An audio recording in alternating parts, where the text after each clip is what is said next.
저는 택배기사입니다. 제가 배달하는 구역에는 근방에서 아주 유명한 고급 아파트가 있는데요. 처음 그곳에 배달을 갔을 때 저는 그녀를 만났습니다. 그녀는 제가 택배기사로 일하면서, 아니, 지금껏 살아오면서 봤던 수많은 여성들 중에서 가장 아름답고 눈부신 사람이었습니다. 첫눈에 반한다는 것이 어쩌면 이런 느낌이랄까요. 그럼 바로 본론으로 넘어가도록 하겠습니다. 제가 처음 그녀의 집에 배달을 갔을 때 그녀는 머리를 감다 나왔는지 젖은 머리카락과 가냘픈 몸으로 저를 맞이했고, 택배물이 생각보다 무거웠던 탓에 전 의도치 않게 그 물건을 그녀의 집 안까지 배달해 줬습니다. 그녀의 집에는 무게가 꽤 나가는 것들이 택배로 자주 왔었죠. 오해가 있을 것 같아서 미리 말해두는 거지만 절대로 제가 그녀를 보고 싶어서 보낸 물건이 아닙니다. 그 후로 서너 번 정도 그녀의 집을 방문했을 때 요동치는 심장을 막아내지 못한 저는 결국 고백을 하기로 했습니다. 고백이라는 게 당신을 사랑합니다, 만나주세요, 이런 식은 당연히 아닙니다. 그냥 간단하게 당신과 친해지고 싶은데 전화번호를 좀 알 수 있을까요? 뭐 대충 이런 형식이 되지 않을까요? 그리고 대망의 그날인 바로 오늘, 저는 그녀의 집으로 배달되는 택배를 손에 들고 있습니다. 그런데 이번 물건은 무척 가볍네요. 이렇게 되면 물건을 집 안까지 배달해주지 못하는데, 택배를 핑계로 해서 그 집으로 방문해야만 그녀를 만날 수 있는 상황인데 말입니다. 이걸 어떻게 해야 하나 고민을 하며 그녀의 아파트 앞에 들어섰는데 경비 아저씨가 제 앞을 막아섰습니다. 저 3608호에 택배 왔는데요. 예? 택배요? 예. 3608호에 택배가 와서 그러는데 문 좀 열어주세요. 아니, 이 아파트로 택배 배달은 처음인 것 같은데 여기서는 오직 경비실로만 택배를 받습니다. 그리고 3608호에 올 택배도 없어요. 이게 대체 무슨 말이죠? 이분은 아마 경비원으로 근무한 지 얼마 되지 않은 것 같군요. 전 이대로 택배물을 경비실에 맡겨둘 수밖에 없겠죠.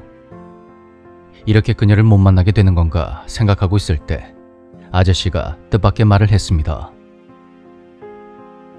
어?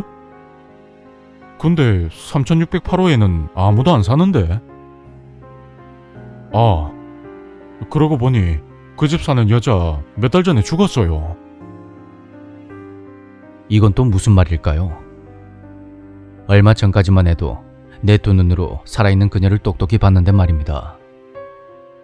경비 아저씨는 계속 그녀가 죽었다고 하고 전 계속 살아있다고 우기고, 그렇게 한참 동안을 옥신각신하며 긴 설득을 한 끝에 저는 경비 아저씨 2명과 함께 그녀의 집을 방문할 수 있었습니다.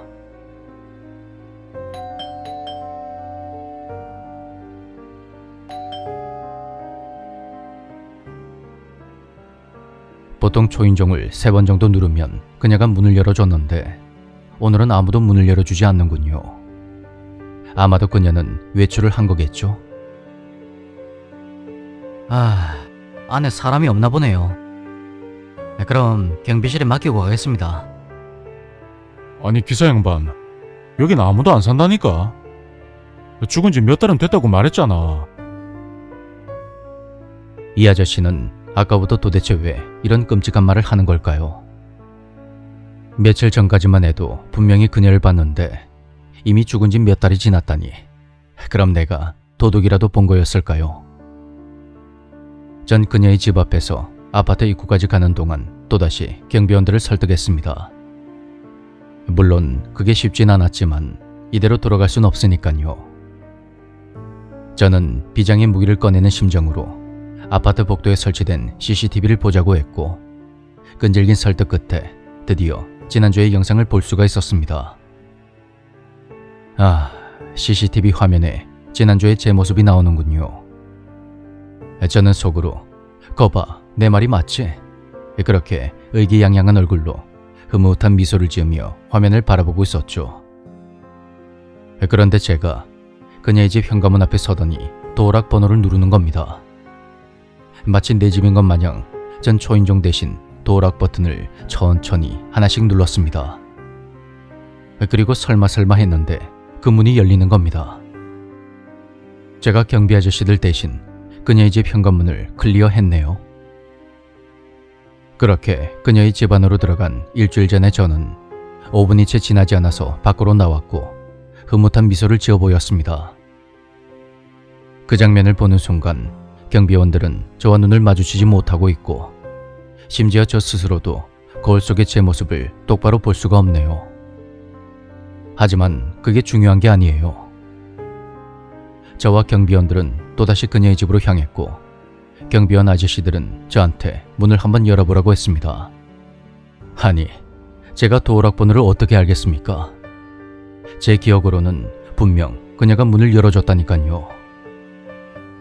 제가 끝까지 모른다고 하자 상황은 경찰을 부르기 일보 직전이 되었고 사람들은 결국 열쇠공을 불러서 그녀의 집 현관문을 열었습니다.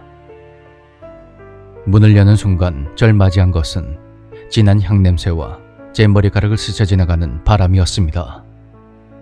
그녀는 외출을 한 것이 아니었어요.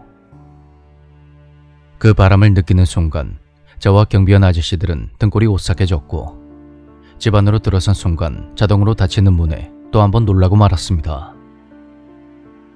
이건 뭐 경비원들 설득 미션 클리어가 아니라 실전 귀신의 집 탈출 이것이 돼버렸네요. 뭐 말이 그렇다는 거지. 언제든 제가 원할 때 저 문을 열고 나갈 수가 있죠. 거실에 들어서자 식탁 위에 쌓여있는 택배물들이 눈에 들어왔습니다. 저거 제가 배달한 거예요. 그렇게 당당하게 말하고 싶었지만 전 분명히 그런 기억이 없습니다.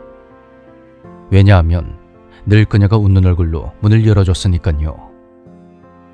하지만 그 모든 게 이제 와서 전부 환상이라고 하기엔 도저히 믿을 수 없다고요. 식탁 위에 놓인 택배물들을 하나하나 뜯어보니 안에서 돌멩이가 나오네요. 상자 안에는 전부 돌멩이만 들어있는데 그래서 그렇게 무거웠던 거군요. 그리고 문득 생각난 오늘의 가벼운 택배물. 저는 경비 아저씨의 손에 들려있는 오늘의 택배를 가져다가 풀어봤습니다. 상자를 개봉하는 순간 안에서 진한 향냄새가 풍겨왔고 오늘은 돌이 아닌 국화꽃이 들어있군요. 한동안 멍하니 서있던 저와 경비 아저씨들은 잠시 동안 묵념을 한 뒤 밖으로 나왔습니다. 그리고 안타깝게도 저는 경비원 아저씨 설득하기 미션을 끝내 클리어하지 못했습니다.